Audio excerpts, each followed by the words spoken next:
Good evening, Milton. Good evening, Doctor. Still trying to save lives?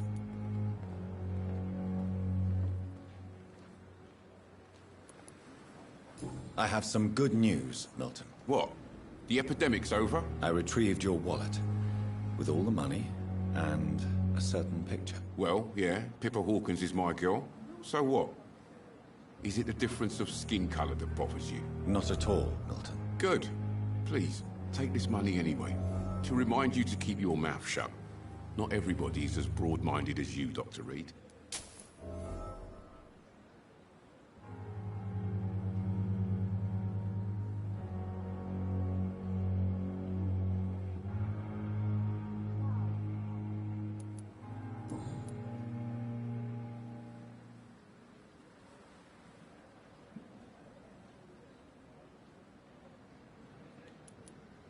Are you really smuggling weapons through the hospital? And why not?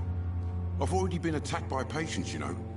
And by gang members willing to steal my money. But you're not defending yourself. You're selling guns to civilians. You keep people alive your own way, Doctor. I offer them another way to protect their health.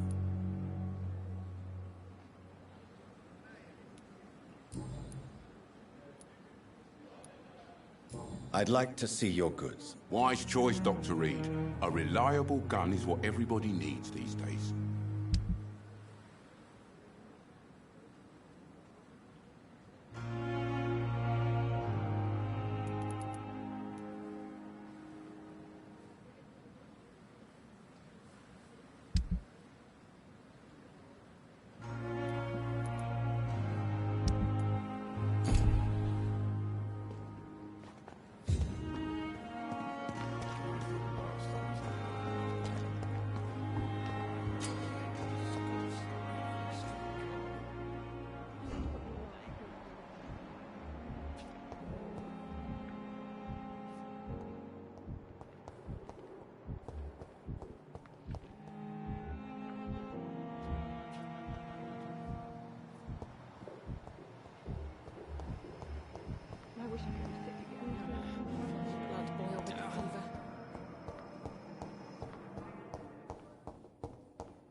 Good evening, Doctor. I believe we're going to be working together. Dr. Reed. Dr. Swansea informed us of your arrival, but I could not dare to believe we'd have such good fortune. Such an honor, sir. Thank you. And you are? I am Thoreau Strickland, Dr. Thoreau Strickland. I'm a great admirer of your work, Dr. Reed.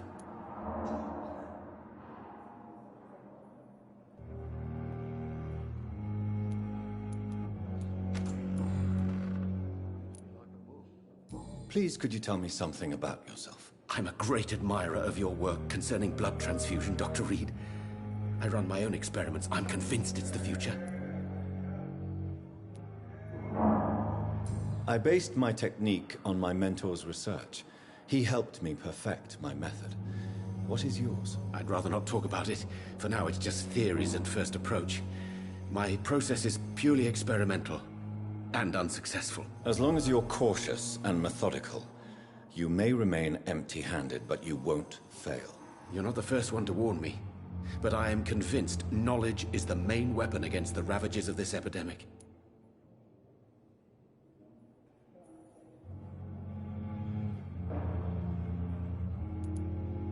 What made you choose to be a doctor? I'm not ashamed to admit you and your work have inspired me. I am honored to have the opportunity to work by your side.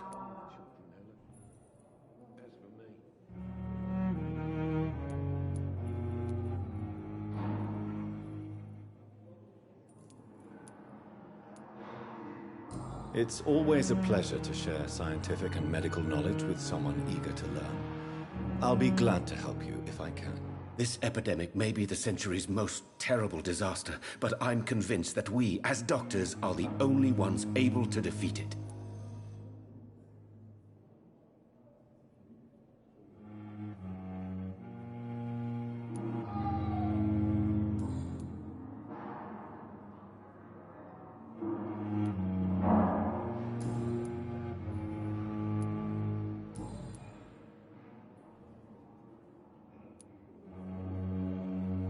Tell me more about your willingness to experiment with new medical techniques. Harvey Fiddick is a patient suffering from a severe injury that could cripple him if not treated correctly.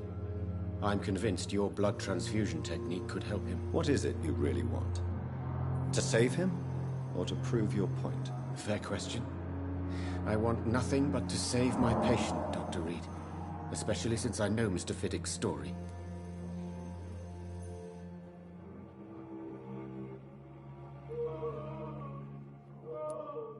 Tell me Mr. Fiddick's story. Our first diagnosis was compromised because Mr. Fiddick lied to us about the real origin of his injury. He first claimed it was an accident. But why would he hide such crucial information from us? Because he is a proud father, ashamed of putting his children at risk because of his own negligence.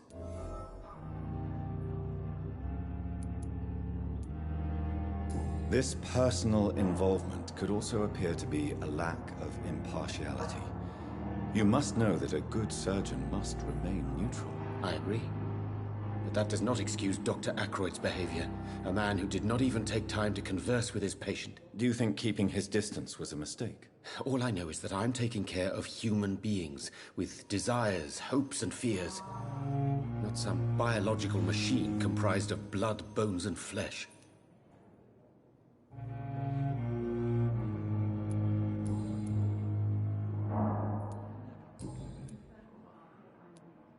Goodbye, Dr. Strickland.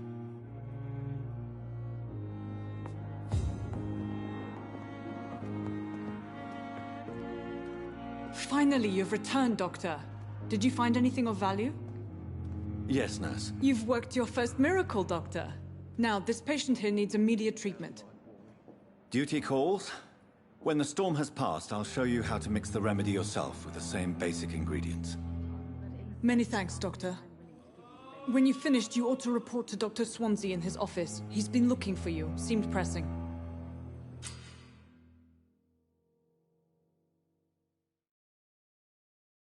I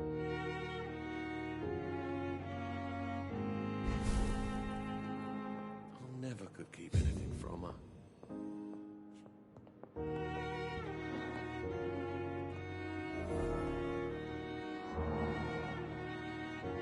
Good evening, madam. Can I help you? It's my son who needs you, sir. I'm Dr. Jonathan Reed. How can I help your son? I'm Beatrice Goswick, mother of Mortimer Goswick. Could you check on him, please, Dr. Reed? I've heard much of your talents as a physician.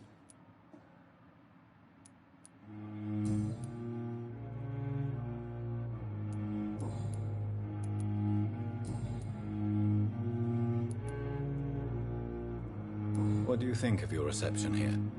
Any complaints? I have had the uttermost reservations about this hospital since we arrived. But we had no other choice, considering the state of emergency. Is there something in particular that's bothering you? Some of the staff were not especially welcoming. I suspect they're not accustomed to dealing with patients of such social standing. What can you tell me about yourself, Mrs. Goswick? Not much to say. Just take care of my Mortimer and I'll cover all the expenses. That's all that matters. Are you really that rich? Most of the patients here are of a more humble origin, if I may say so. Yes, thanks to my husband.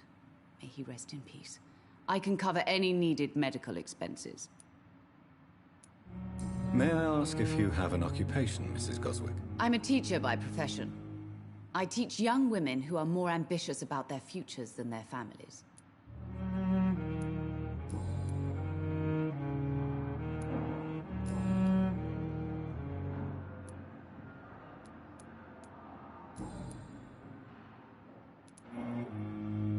Tell me more about your arrival at the Pembroke Hospital.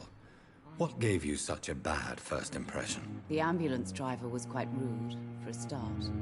And that nurse, Miss Hawkins, seems to have quite a dubious attitude. What do you mean? She managed to secure a bed for my son despite the epidemic.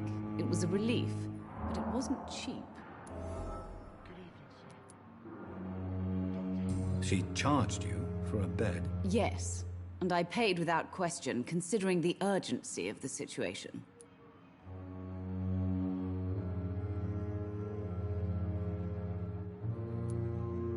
I share your concern, Mrs. Goswick. Be sure that I'll talk to the people involved. I don't expect compensation, Dr. Reed. But I'm aware such behavior would not be tolerated in other hospitals.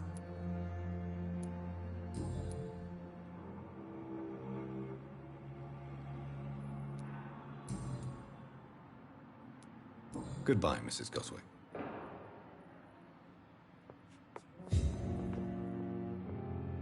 Good evening. I'm Dr. Reed. Can I help at all? No, Really? Why are you here, then? I don't want to talk. My throat hurts too much. I suppose that this pain is the reason you're here. Is someone taking care of you? Yes. And no. Could you at least tell me your name, sir? Mortimer. Mortimer Goswick.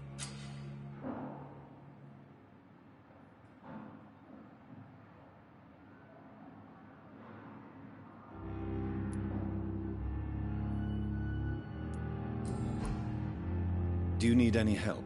I'm afraid I may, sir. I don't mean to be a burden.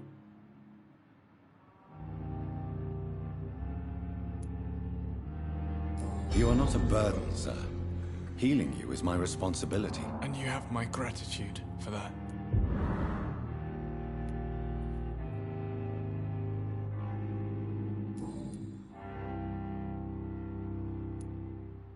Tell me about yourself, Mr. Goswick. I don't want to talk, Doctor.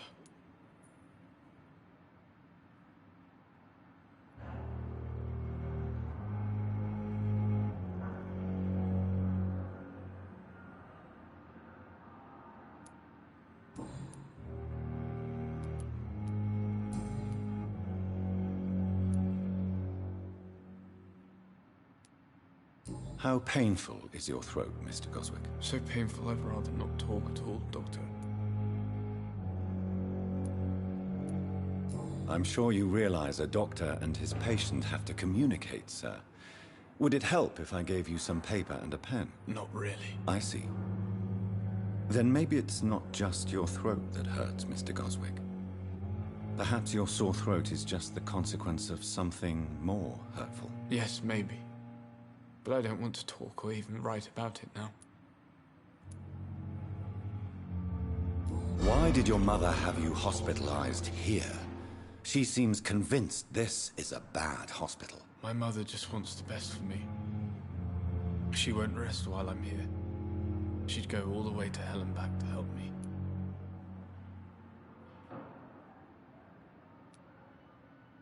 Is your mother bothering you? As your doctor, I can ask her to leave you alone if you would prefer. That's tempting, Doctor.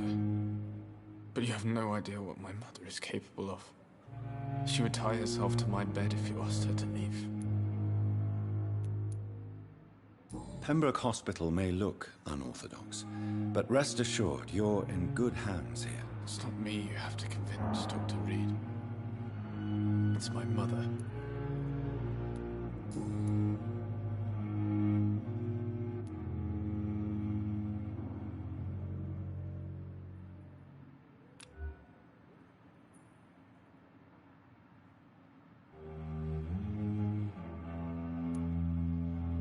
Why did your mother have you hospitalized here?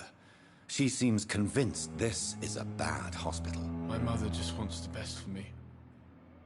She won't rest while I'm here.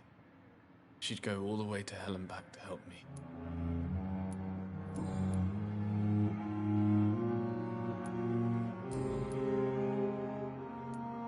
I have to go now, sir. But don't hesitate to contact me if you need any help. I'm all right. Don't waste your time with me.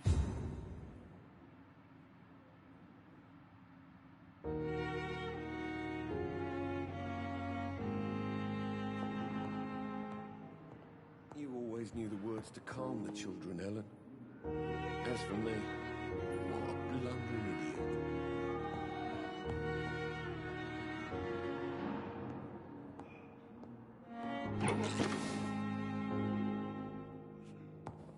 Good evening, sir.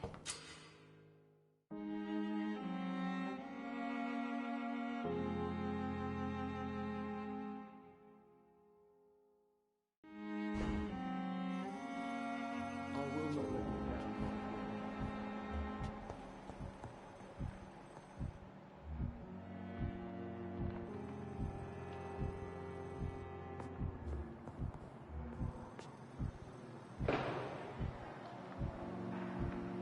My sweet girl. Reads me like a book.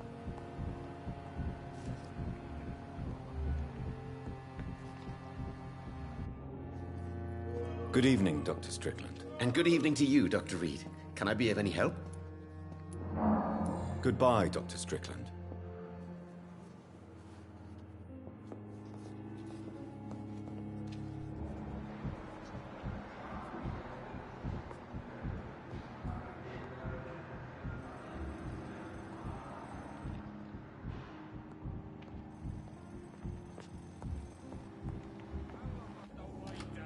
Blaming me will not further your agenda, sir. How long's it going to take to fix me properly? A month? A year? You have the right to disapprove of our methods, and you will kindly apologize when you're feeling better. Doctor. Good evening, Dr. Strickland. And good evening to you, Dr. Reed. Can I be of any help? Goodbye, Dr. Strickland. Reads me like a book. I never could keep anything from her. Good evening, sir. I'm Dr. Reed. May I help you? I don't know if a third opinion is needed. Your colleagues are already arguing about my condition. I see. Would you mind telling me more about your situation? I'm Harvey Fiddick. All I want is to get me bloody arm fixed properly.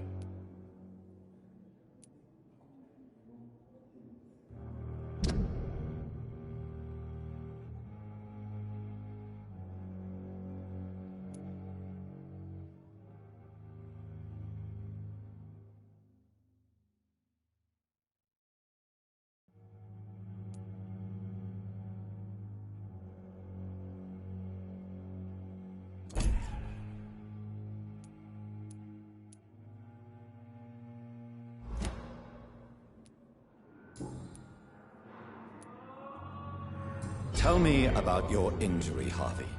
Why do you feel so guilty about it? My wife died because of me. And now I may lose everything because I've been careless enough to hurt myself. What an arsehole.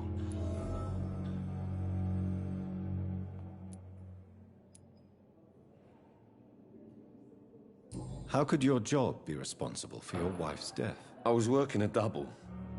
She went out to bring me a hot meal and got caught in a German bomb raid. You can't hold yourself responsible for your injury, Mr. Fiddick. Unless you tried to hurt yourself. Of course I didn't hurt myself. But I can't work until my arm is fixed. My children need to eat, Doctor.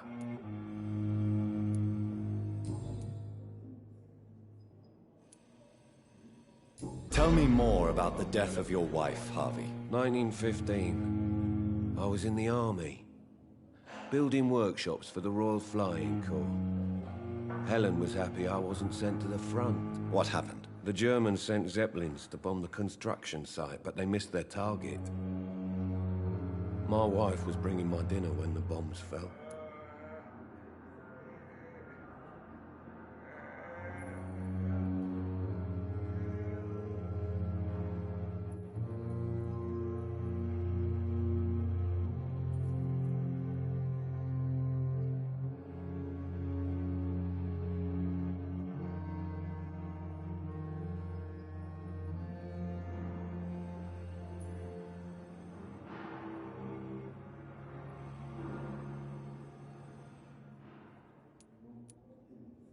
I'm sorry for your loss. So many died during the bombings. I served in France and witnessed the carnage there. I would like to say that she didn't suffer. Truth is, I have no idea. I just know that I'm all that me kids have. Poor little bleeders.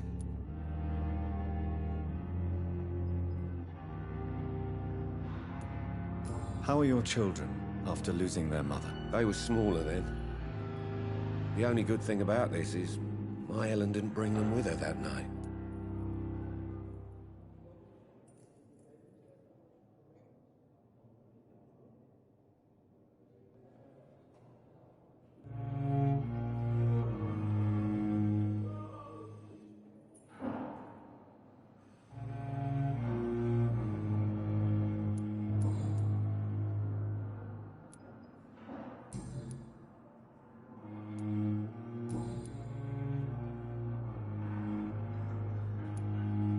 Tell me about the doctors who are arguing about your case. Strickland and Aykroyd. They both want the best for me, but there's a lot of pride there. Doctors are no different from carpenters, it seems. What do you mean? I often had professional arguments with rivals on a building site. Difference is, I disagreed about wooden nails, not flesh and bones.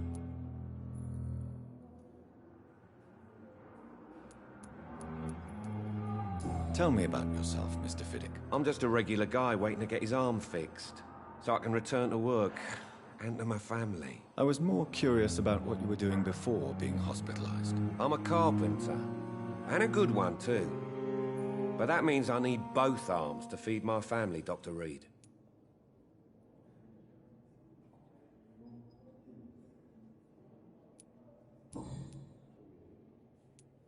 Goodbye for now, Mr. Fiddick. I'll see you later. I will not let you down, my boy.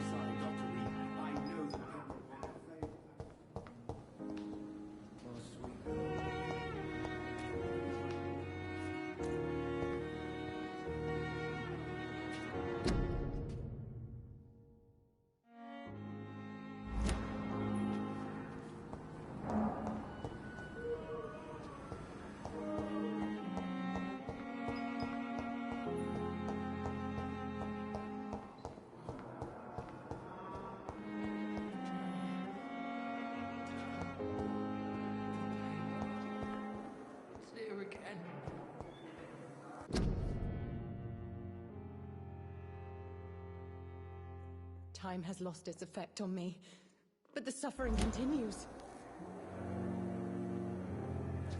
Fear and disgust on every street corner.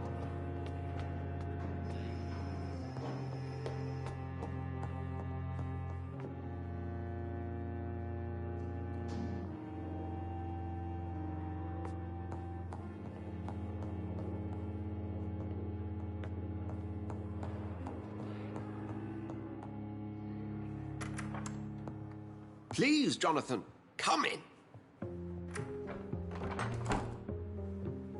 Fascinating, is it not? In the last decade, so many mysteries have been brought to light with our microscopes. The human body, biology's penultimate frontier. The more we explore its boundaries, the less we're able to trace a clear line between life and death. You, my friend, have a foot in both countries. The view must be vertiginous. It's at least as vertiginous as chatting about vampires with you, I would say. This must be all so new to you. This area of town, the hospital, a brand new life. How stimulating it must be. I wish I could share your enthusiasm, Dr. Swansea, but my condition defies scientific categorization. Undead? Unalive? Immortality defies logic. I cannot express my thrill at this serendipitous turn of events.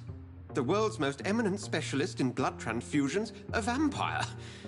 One might say a gift from heaven.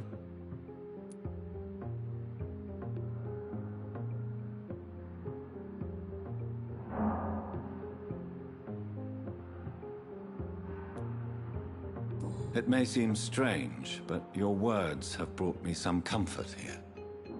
Forgive me. I've been an admirer of your work for a long time, and now you are so much more than a brilliant physician. And please, call me Edgar.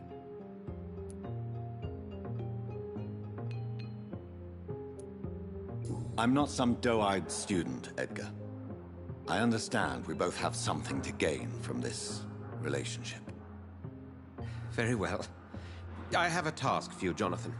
Something that will require all your newfound skills. Please, go on. The Pembroke only survives through the generosity of our benefactors. Unfortunately, our main donor has found herself in a bit of a bind. Now, if you could help her out... A spokesman or politician is what you need.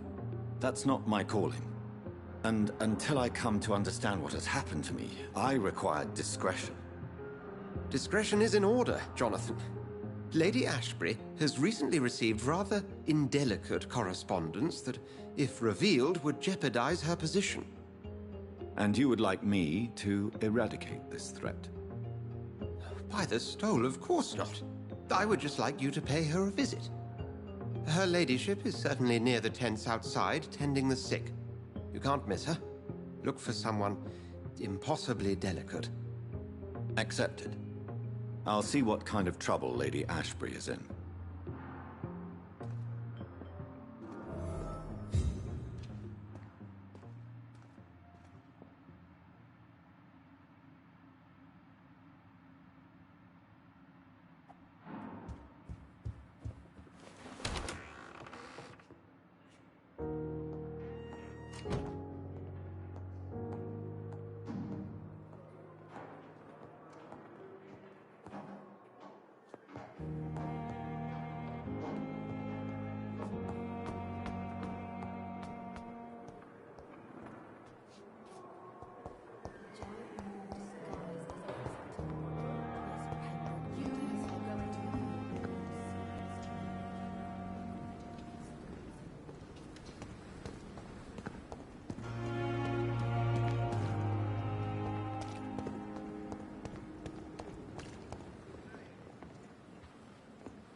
The flu took my dear wife, Emily. I take comfort knowing we'll soon be together again. Mr. Rainfield, that's no way to talk. You're in good hands here, and we'll be up again soon enough.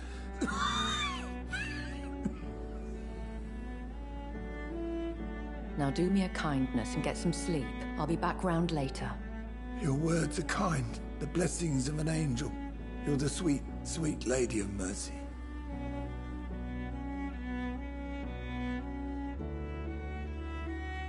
Good evening, Dr. Reed.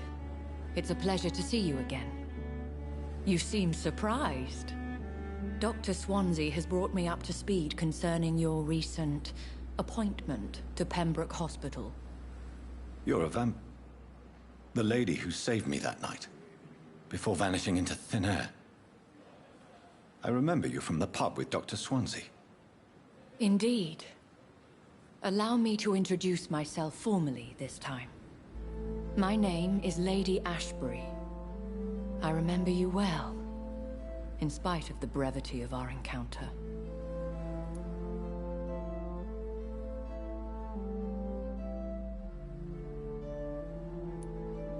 So it seems our Dr. Swansea does indeed have a fascination for creatures of our constitution.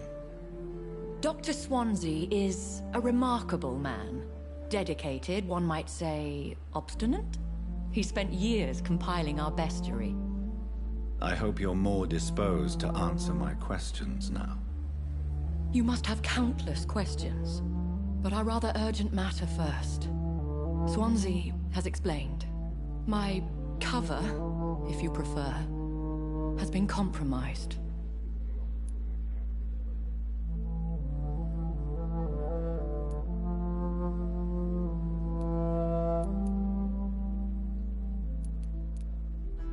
Dr. Swansea has commissioned me to be your agent in this matter. You could start by explaining what's amiss. These past insufferable weeks, I've been the victim of extortion. I've made a first payment, but the blackmailer grows greedy. I must refuse his most recent demands.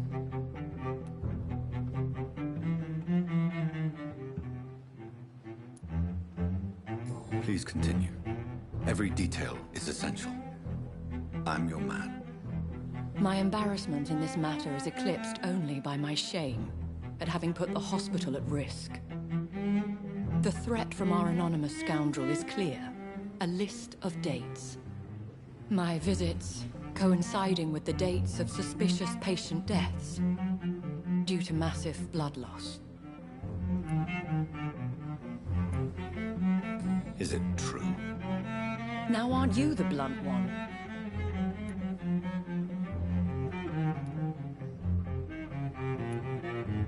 We both are afflicted with a thirst for blood, Lady Ashbury.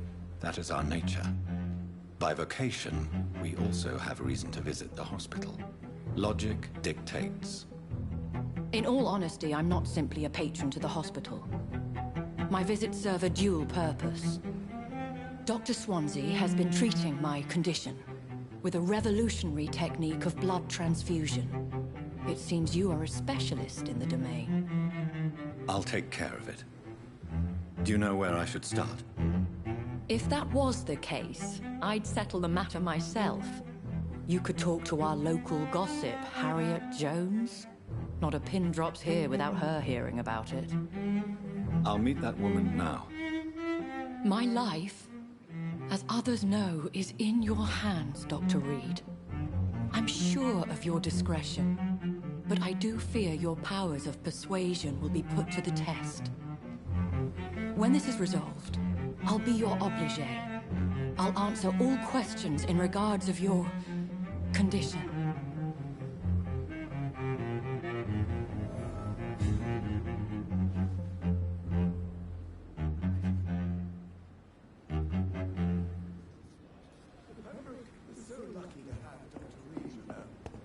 I met him in New York once. If only there were more of us, with less resignation and more Good evening, nurse. I'm Dr. Jonathan Reed, the new surgeon here at the Pembroke. Dr. Swansea has already told us about you, sir. I'm Nurse Gwyneth Brannigan. Welcome to the Pembroke Hospital. Did he really? It's a good thing I wasn't hoping to keep a low profile. All members of staff have already read about your new blood transfusion technique. Dr. Swansea made sure of that. I see. Well, I'm a little surprised, but I suppose I'll just have to deal with this unexpected notoriety. You must know, blood transfusions are Dr. Swansea's primary subject of research. He is convinced it is the future. Have you heard rumors of anything underhand going on here at the hospital? No, Doctor. Never.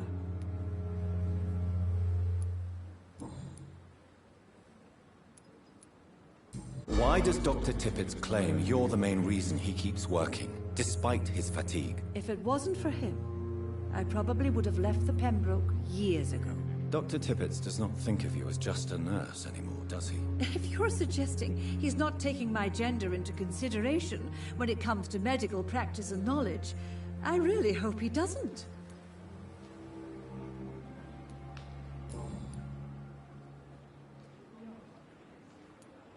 Goodbye, nurse. Call me if you need assistance.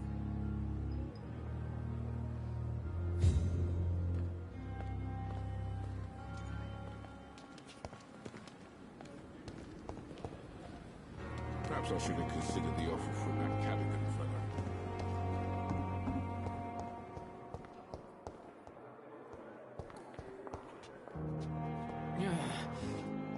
Damn. Good evening, miss. I'm Dr. Reed, the new surgeon at the Pembroke Hospital.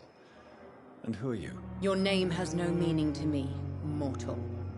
You're nothing but dust blown by the winds of eternity. I beg your pardon? What are you begging for, mortal?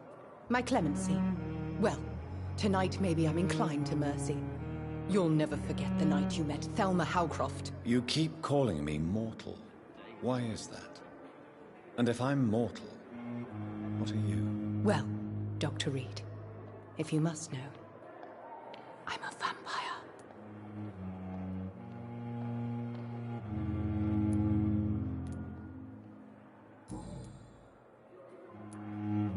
Who are you really, Miss Howcroft?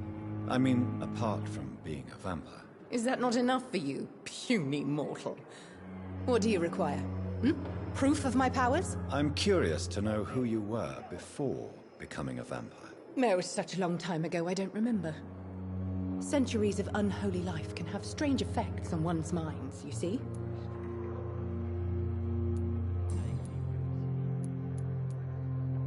Have you heard of any blackmailing going on within these walls? I have no time for mortal games. My secrets are beyond their comprehension, Dr. Reed.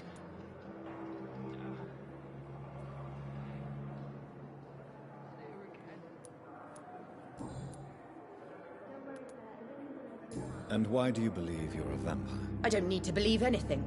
It is what I am. It is what I feel within this hollow shell of flesh. Please, describe to me how you feel. What is it like to be a vampire? I can hear my body crumble from the inside as my flesh cracks and fades. I sense the last pulse of pustulant blood within my drying veins. I need new blood. I see. Have you ever heard of Cotard syndrome, Miss Howcroft? Never. It's a mental illness discovered by a French neurologist named Jules Cotard. The affected patients are delusional. They believe that they are putrefying, that they are dead, a ghost or a ghoul, or in your case, a vampire. Delusional, you say? Oh, sad and petty mortal. You can't even begin to understand the concept of immortality. And you think it is I who am delusional.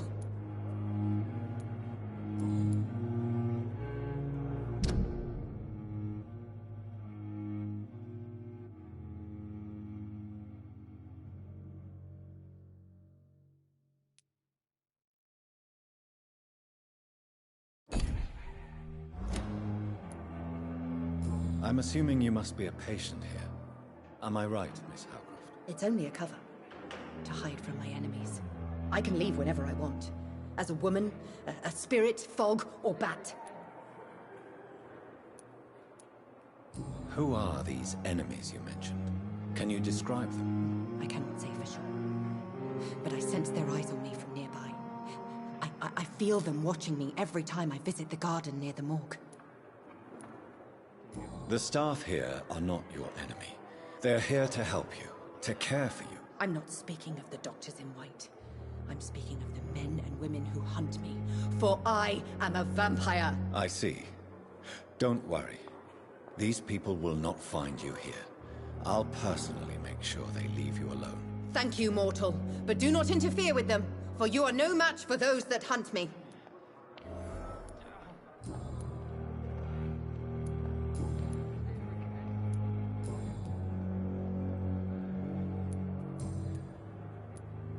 I'll leave you, Mistress of the Dark, to your nocturnal activities.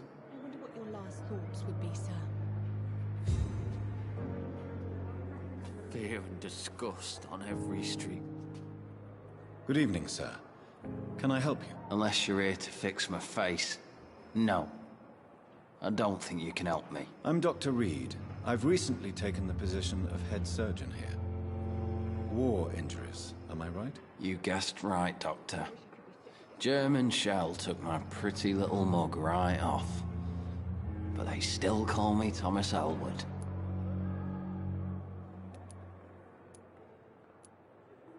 Have you heard rumors of underhand dealings in the hospital? If you want to know what's going on here, you better talk to Miss Jones.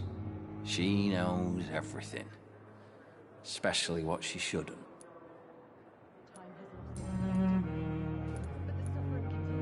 How close are you to Miss Horcroft? Are you aware that she thinks she is a vampire? To wait for her next nibble is the best reason to stay here. Every time she approaches my bed, she treats me like something tasty. A normal person. Aren't you afraid? She may hurt you if the game goes too far. She's quite harmless, I can assure you.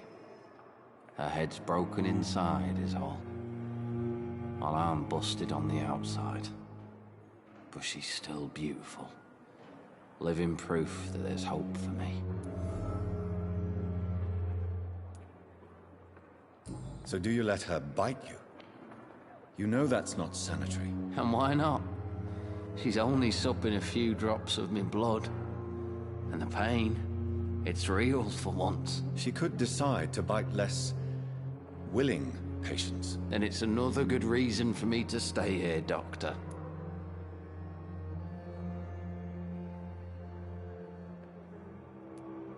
You do realize she's mentally disturbed. It's called the Cotard syndrome. She truly believes she's a vampire. In her madness, she never refers to my scars. And frankly, if I could, I'd join her world. It seems much more fun than the real one.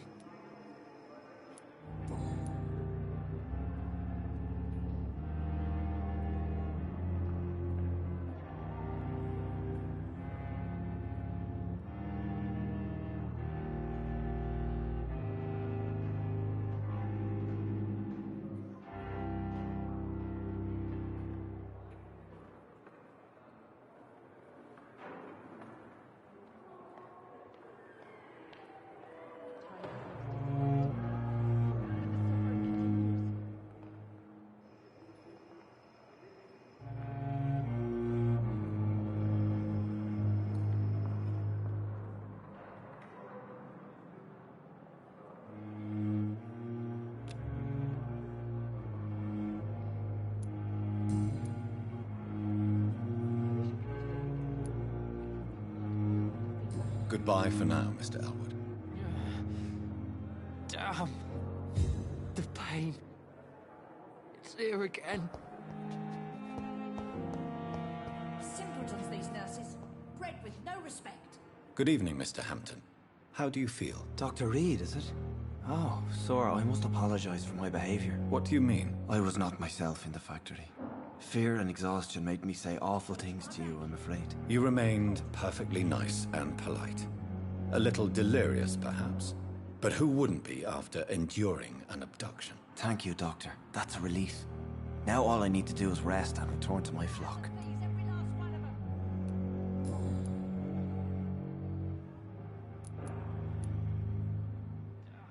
What do you do for a living, Mr. Hampton? I can't help but notice the cross around your neck. I manage a night asylum for the poor and homeless of the docks. And I try to guide the lost and hesitant on the right path to our Lord. Why didn't you use your cross against William Bishop? To repel him somehow? That's a very strange question, Doctor. A cross is no magical token, if that's what you were trying to say. Not mine, anyway. Are you a priest, Mr. Hampton? A deacon, maybe? Not at all, Doctor. I'm just a man of faith willing to preach the good word.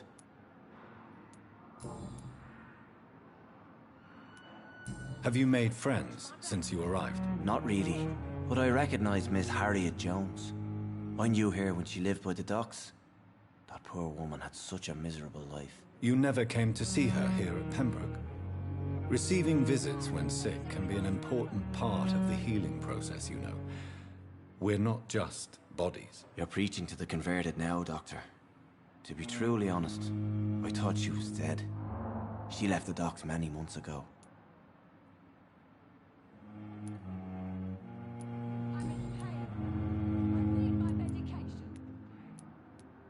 Goodbye, Mr. Hampton. We'll talk again later. No decency. All liars and thieves.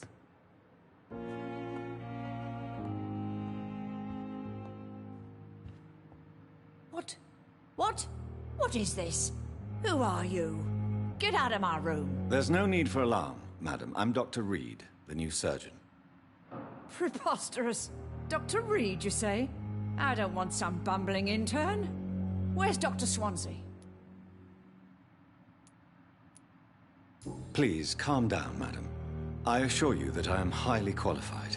I'm just back from war duty. How brave. Threatening an old defenseless woman. You know how long I've been a patient here? You've picked the wrong fight. I'm Harriet Jones. Harriet Jones? Indeed. I've been meaning to have a chat with you. You know what goes on here better than any other patient, I gather. Oh, better than any patient, nurse or doctor.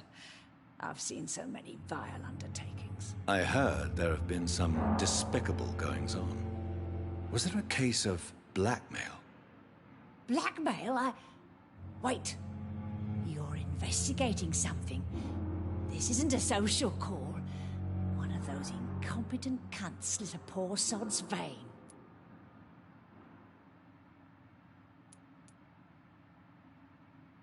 If I didn't know better, Miss Jones, I'd be inclined to say you enjoy this type of idle gossip.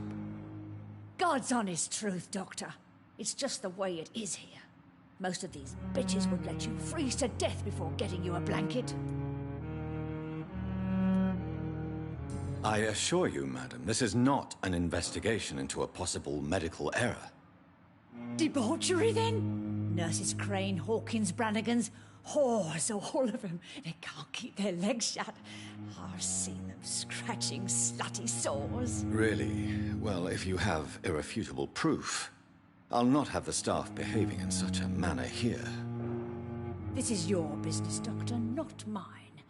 But I swear one of the nurses is cavorting with some man on hospital hours. Thank you for your time, Miss Jones. You've given me something to go on. See you on the next round.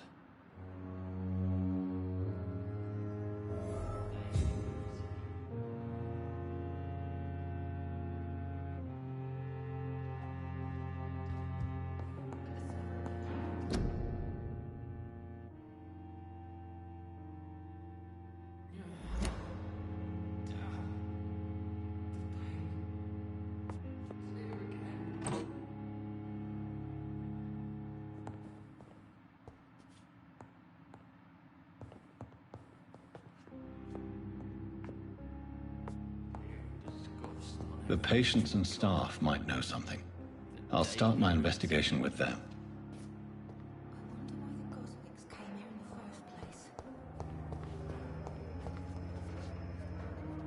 You are going to reveal all your secrets to me. Good evening, nurse. Good evening, Doctor. I don't think we've been introduced yet. My name is Pippa Hawkins. And I'm Dr. Jonathan Reed. Dr. Swansea has recently offered me a position in this hospital. Well, it's a euphemism that your help will be appreciated, Doctor.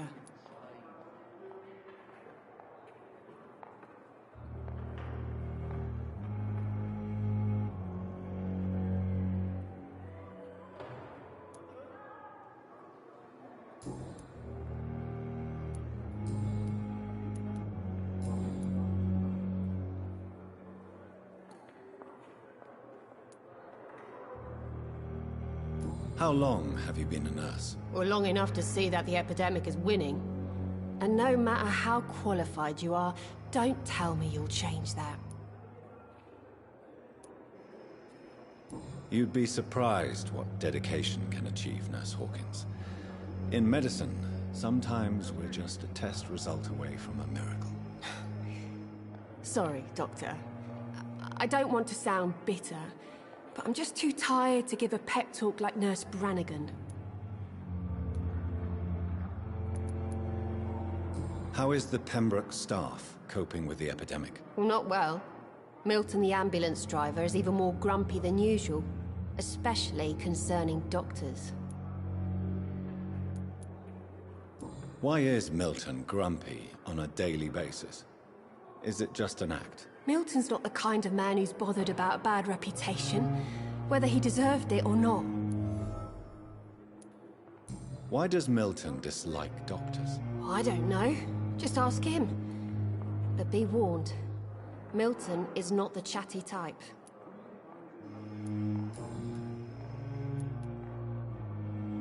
Pepper, I know you're very close to Milton Hooks. Yes, Milton Hooks is my man. If you want to report me for that, just feel free, Doctor. I have no intention of reporting you, Nurse Hawkins.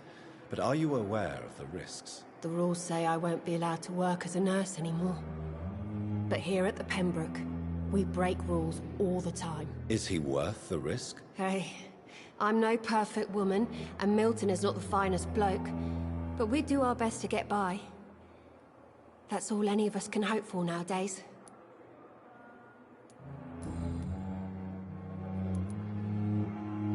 What can you tell me about the strange man visiting one of the nurses during her shift? Let me guess. You spoke with that old shrew, Harriet Jones. Do not pay attention to her, Doctor. She's full of fanciful tales.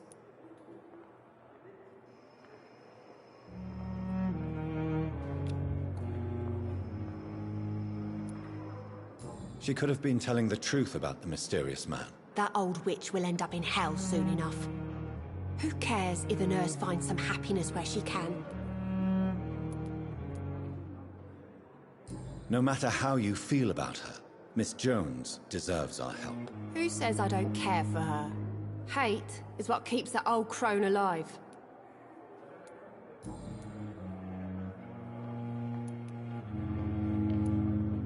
What can you tell me about the strange man visiting one of the nurses during her shift? Let me guess.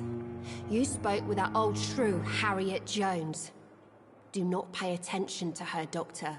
She's full of fanciful tales.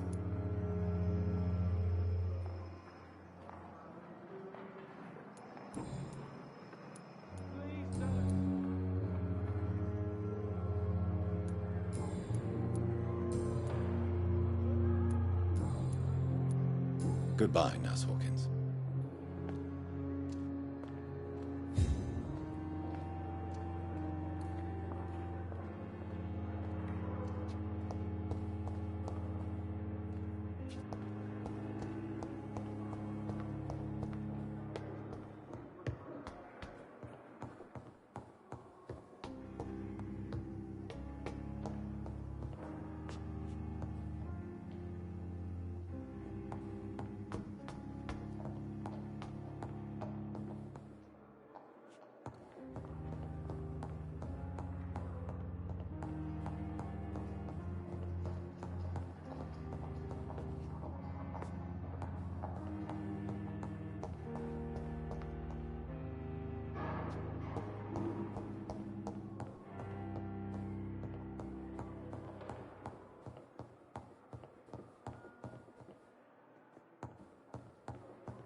A giant mill disguised as a hospital.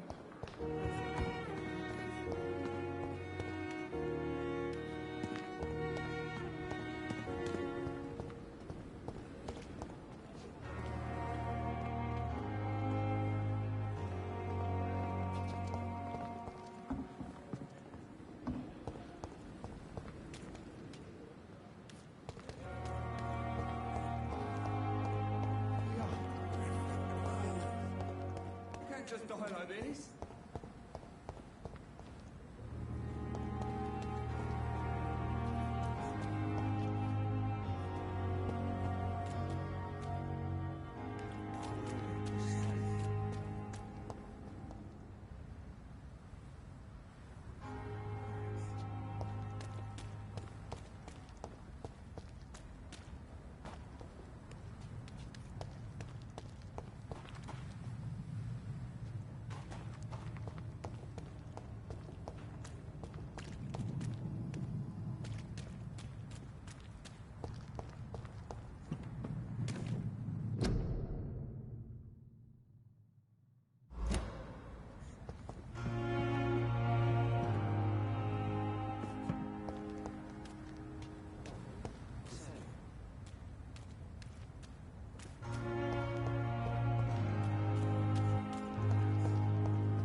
You're sure you don't come back with me?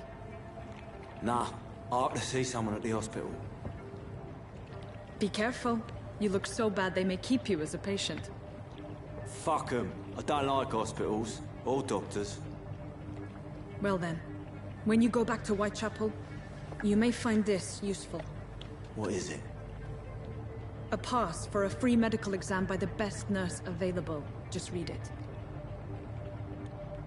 I don't read well, but thank you, I guess.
This man has been savagely attacked and dragged to the floor.